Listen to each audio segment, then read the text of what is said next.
నమస్తే, welcome to reflection. నేను మీ అమోఘ్ దేశపతి.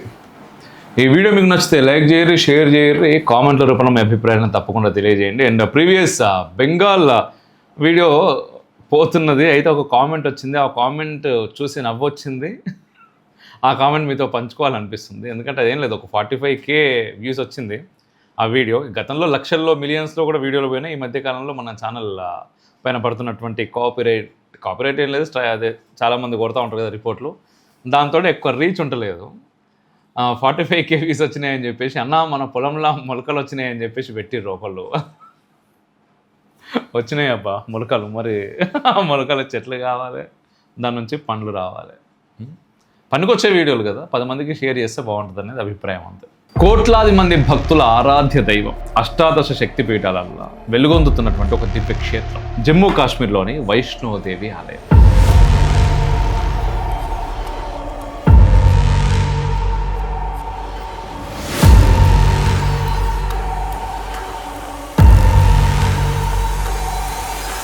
ఈరోజు ఆ పవిత్ర త్రికూట పర్వత శ్రేణులు అక్రమాలకు అడ్డాగా, కుంభకోణాలకు కేంద్ర బిందువుగా మారుతున్నాయి. భక్తులు పరమ పవిత్రంగా సమర్పించేటటువంటి కానుకలు, నిరుపేదలు తమ కష్టార్జితంతో కొనే వెండి నాణేలు, చివరకు క్యాన్సర్ కారక రసాయనాలతో కూడిన నకిలీ లోహాలని తేరడం నిజంగా చాలా దిగ్భ్రాంతిని కలుగజేస్తాం. ఒకవైపు అమ్మవారి ఆస్తులు ఇఫ్తార్ విందులకు ఆరాధిస్తున్నారు, ఇంకోవైపు 550 కోట్ల విలువైన వెండి లోహాలు, కేవలం 30 కోట్ల అసలు వెండి మాత్రమే ఉంది అని తేలడం ఆలయ పాలక మండలి మరియు స్థానిక యంత్రాంగం మధ్య ఉన్నటువంటి చీకటి ఒప్పందాన్ని ఎండగడతా ఉన్నది. త్రికూట పర్వత శ్రేణుల్లో అవినీతి తిమింగలాలు వైష్ణోదేవికి భక్తులు సమర్పించినటువంటి కానుకలను దోచేస్తా ఉన్నారు. అమ్మవారి సంపదను ఇఫ్తార్ విందులకు ఖర్చు పెడుతున్నారు. వైష్ణోదేవి భక్తులు అమ్మవారికి వెండి నగలు, నాణేలు సమర్పించడం ఆనవాయితీ ఎప్పటి నుంచో వస్తున్నది. భక్తులు వీటిని ఆలయ ప్రాంగణంలోనే కొనుగోలు చేస్తారు. అయితే భక్తులకు విక్రయిస్తున్న వెండి నగలు నకిలీవని తేలడంతో ఆలయ పాలక మండలి వ్యవహార శైలి మీద అనుమానాలు మొదలైనాయి. వ్యాపారులు, ఆలయ పాలక మండలి కుమ్మక్కు కావడం వల్లే ఈ అక్రమాలు జరుగుతున్నాయనేది ప్రధాన ఆరోపణ. కాశ్మీర్లోని త్రికూట పర్వతాల మీద కొలువై ఉన్నటువంటి వైష్ణోదేవి క్షేత్రంలో జరిగిన నకిలీ వెండి అవినీతి భాగోతం ఆలస్యంగా వెలుగులోకి వచ్చింది. ఇంత జరుగుతున్నా కాశ్మీర్ ప్రభుత్వం మాత్రం నిర్లక్ష్య ధోరణితో వ్యవహరిస్తూ ఉన్నది. వైష్ణోదేవి ఆలయ పాలక మండలి చేస్తున్నటువంటి అరాచకాలు అన్నీ ఇన్ని కావు. 2020లో రంజాన్ సందర్భంగా 500 మంది ముస్లింలకు ఇఫ్తార్ విందు ఇచ్చింది ఆలయ పాలక మండలి. వైష్ణోదేవికి భక్తులు సమర్పించినటువంటి కానుకలను ఇఫ్తార్ విందుకు ఖర్చు పెట్టడంతో పెద్ద ఎత్తున వివాదం కూడా చెలరేగింది. అంతేకాదు, Srimata Vaishno Devi institute of medical excellence పేరిట మెడికల్ కాలేజీ ఉన్నది. ఈ కాలేజీలో 42 మంది ముస్లిం విద్యార్థులకు MBBS అడ్మిషన్లు ఇచ్చింది. దీని మీద వివాదం చెలరేగితే సమర్థించుకునేటటువంటి ప్రయత్నం కూడా చేసింది. వైష్ణోదేవికి ఆభరణాలు సమర్పించడం శతాబ్దాలుగా వస్తున్నటువంటి ఆచారం.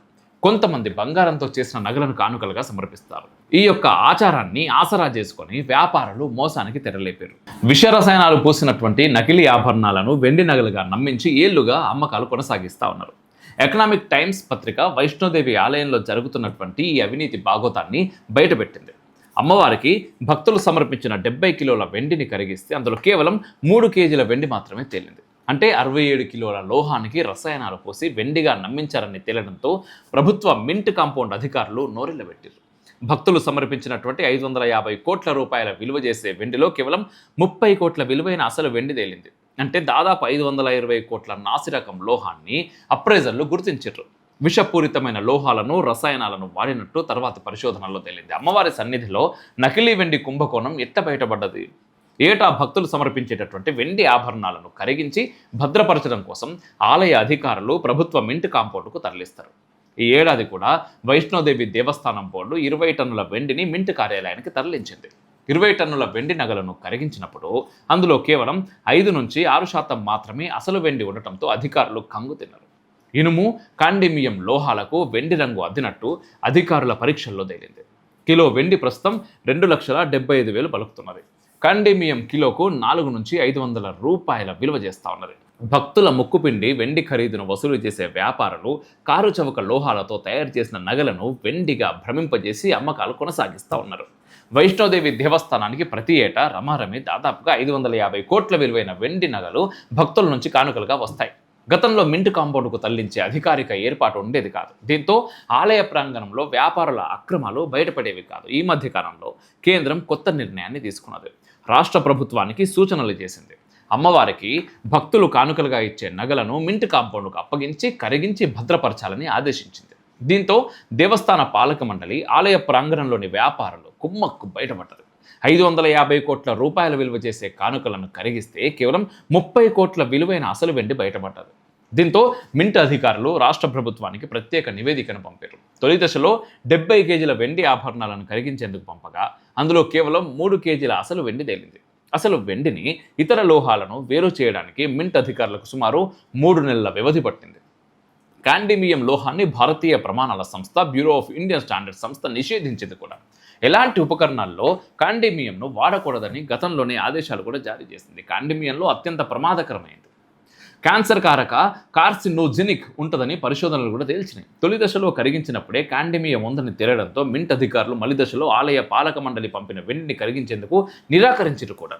వాటిని కరిగించే పరికరాలు లేకపోవడమే కాదు, కరిగించే క్రమంలో వచ్చే ప్రమాదం కారణంగా ఆలయ పాలక మండలికి ఆభరణాలు తిప్పి పంపారు. పెద్ద ఎత్తున వెండి పోగుపడింది కాబట్టి అనివార్య స్థితిలో 25 లక్షల రూపాయలతో కొత్త మిషన్లను కొనుగోలు చేసి వెండి ఆభరణాలను కరిగించారు.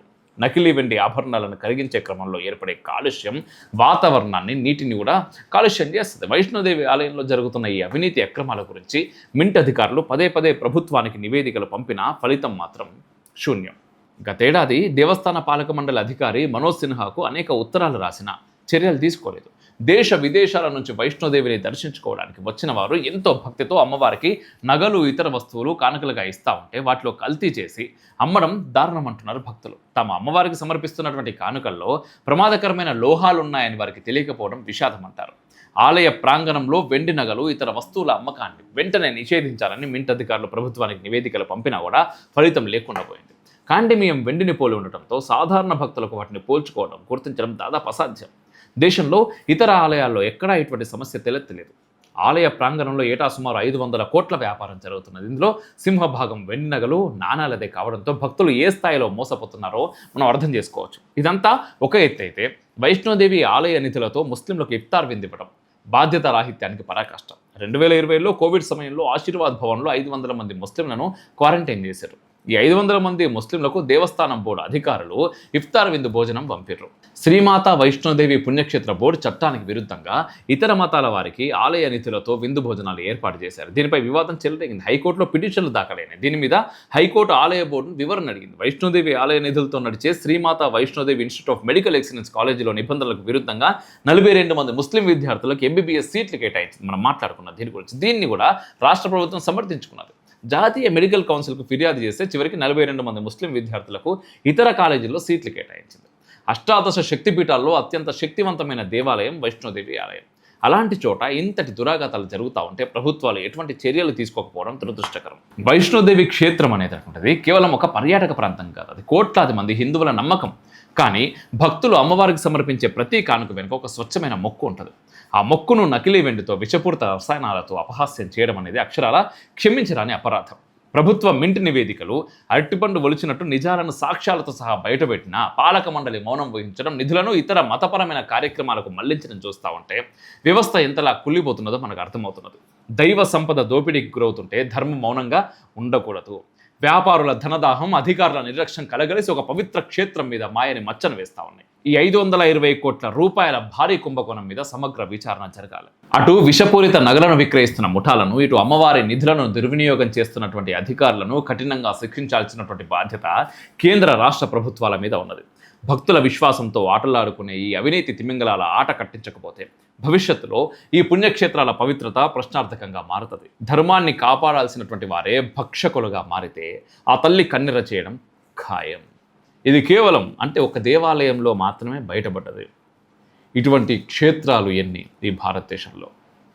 అటువంటి అవినీతి తిమింగలాలు ఎన్ని? బయటపడినవి, బయటపడినా కూడా పడకుండా జాగ్రత్త పడుతున్నవి. ఎందుకు? సమాధానం చెప్పు రే కామెంట్ల రూపంలో. జై హింద్, మేరా భారత్ మహాన్.